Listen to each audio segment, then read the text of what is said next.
Halo semuanya, kita lanjutkan perkuliahan analisis laporan keuangan kita di pekan ke-10 sampai di tahapan materi prospektif analysis.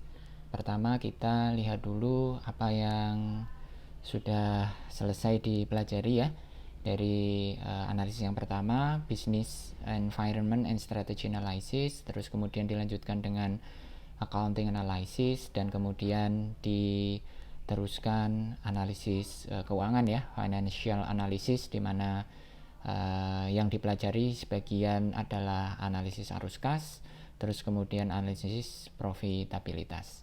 Nah, berikutnya untuk melengkapi analisis laporan keuangan ini kita akan menyelesaikan analisis yang keempat, yaitu prospective analysis ya, atau analisis perspektif gitu ya, dengan hasil nanti kita akan menghasilkan intrinsic value.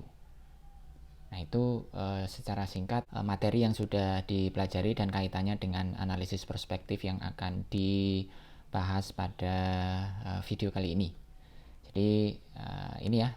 Nah, yang akan dipelajari di dalam analisis perspektif ini antara lain kita akan belajar bagaimana indikator-indikator keuangan dan behaviornya ya, dan perilakunya itu seperti apa. Terus kemudian kita akan membuat peramalan laporan keuangan, financial forecasting, dan kemudian juga sensitivity analysis. Tentu sensitivity ini berasal dari forecasting yang sudah disusun sebelumnya.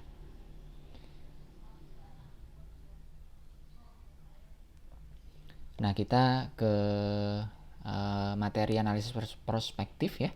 Jadi sejauh ini kita sudah belajar tentang 3 analisis yang di atas ini, dan ini semua informasinya adalah historical gitu ya, tentang yang sudah disusun. Seperti misalnya laporan akuntansi yang dianalisis itu kan berarti historical sifatnya. Padahal kita akan menghitung yang namanya intrinsic value. Intrinsic value itu berarti sebuah nilai yang akan diperoleh dari kegiatan bisnis di masa depan gitu ya. Jadi ini sifatnya forward looking. Nah, oleh karena itu kita harus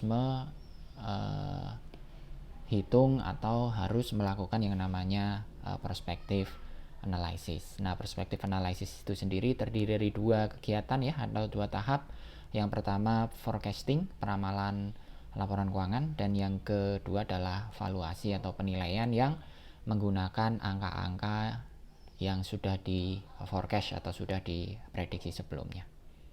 Nah, kita melangkah ke forecasting terlebih dulu, karena kita tidak bisa melakukan valuasi kalau belum melakukan forecasting. Nah, ini makanya kita ke forecasting terlebih dulu ya. Nah, ini sekali lagi di tahapan sebelumnya kita sudah menyelesaikan industry strategy analysis, accounting analysis, dan financial analysis.